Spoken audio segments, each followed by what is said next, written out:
The email arrived at 2:07 a.m., simply titled "The Gift," for 40-year-old Dr. Elias Thorne, a disillusioned marine biologist working in a fading coastal research lab. It was the final straw. He was meant to be studying microplastics, but here was an anonymous message promising the impossible: permanent, effortless underwater respiration, a biological upgrade performed remotely. Instantly, Elias almost deleted it, classifying it with the junk mail from conspiracy theorists, until he saw the attachment, a high-resolution sonar scan of an anomaly, a structure deeper than the Mariana Trench, vibrating with a synthetic pulse no known tectonic or deep-sea vent could explain, driven by scientific curiosity, or perhaps just the sheer, terrifying boredom of his life. Elias followed the instructions precisely, a specific dose of an untraceable synthetic peptide delivered via his lab's obsolete centrifuge. The effect was immediate and horrifyingly subtle. His lungs stopped feeling necessary.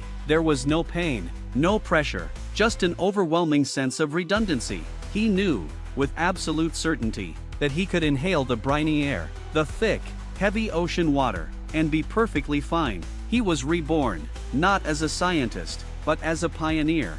The next 6 months were a blur of secrecy and immersion. Elias sold his house, liquidated his assets, and bought a custom-built, silent mini-sub named the Siren. He told his colleagues he was retiring to the mountains. Instead, he descended. He explored the abyssal plain, dancing with hydrothermal vent fields in his wetsuit, spending weeks submerged without surfacing, his skin growing pale and slightly bioluminescent, adapting to the eternal night. He was free from the crushing cost of oxygen, the tyranny of the surface. He finally located the source of the sonar signal, a massive, obsidian-like structure resting on the seabed, impossibly smooth, covering an area the size of a small city. It wasn't geological, it was manufactured. He discovered it wasn't radiating a pulse, it was radiating an invitation.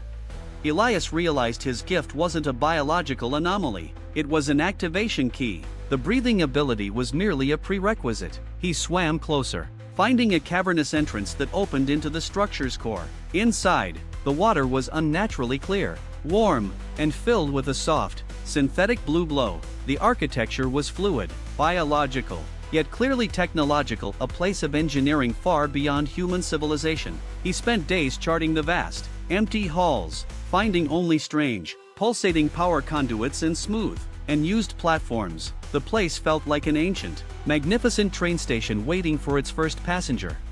Then, on a colossal wall of shimmering ceramic, he found the message. It was a projection in a language he instinctively understood, a language written not in letters, but in pure mathematical concepts. It detailed the builders of the structure, a non-terrestrial civilization that had mastered deep-sea bioconstruction. They hadn't built a city, they had built a factory, and they hadn't given him a gift. They had simply upgraded him for a job. The message concluded with a simple, chilling directive: welcome, cleaner. Your shift begins now. His euphoria instantly evaporated, replaced by cold dread. He wasn't the first. And the job? That's when he noticed the other things in the halls.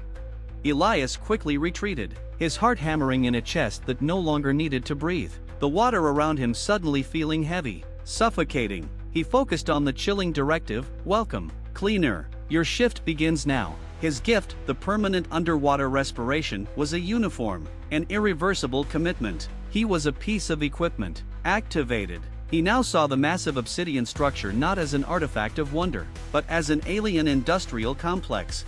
He examined the other things in the halls more closely. They were not conduits or platforms. They were vast storage vats and harvesting mechanisms. The smooth, biological architecture was composed entirely of chitin, genetically engineered to thrive under abyssal pressure. The synthetic blue light wasn't for illumination, it was a nutrient spectrum. And the water? It was slightly viscous, perfectly filtered, circulating around the deep-sea structure. But what were they growing? What were they cleaning?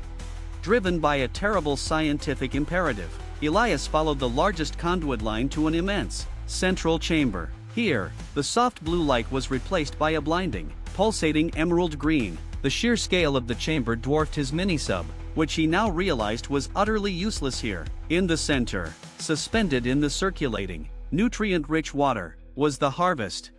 It was a field of organic matter, millions of perfectly engineered, translucent lifeforms the size of human heads, floating in neat, endless rows. They pulsed gently with the green light, and they were beautiful, almost angelic. Elias realized these weren't simple organisms. They were complex, multicellular, and genetically perfect. He analyzed the water's chemistry and the energy output of the facility, and the terrifying truth slammed into him. The species that built this factory didn't eat metals or absorb geothermal energy. They harvested consciousness.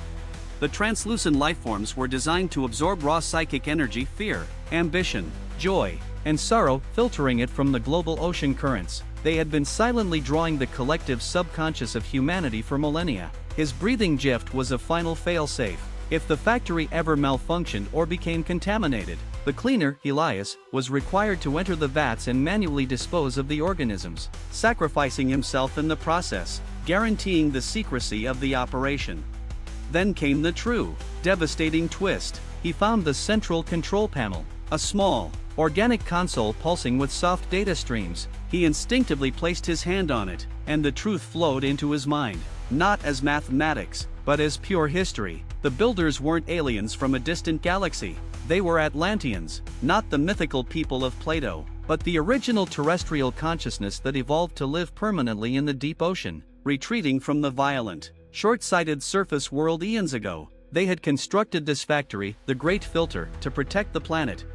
Elias read their final log. The surface dwellers, humans, were polluting the world not just with plastic and carbon, but with the chaotic, destructive energy of their unresolved minds. To save the biosphere, we built the factory to filter this poison. The harvested consciousness is inert, safely stored.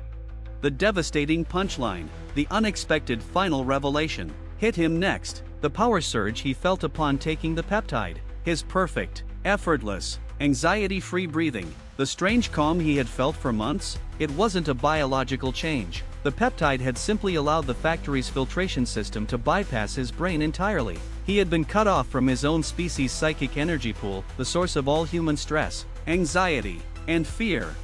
Elias Thorne, the last cleaner, now understood.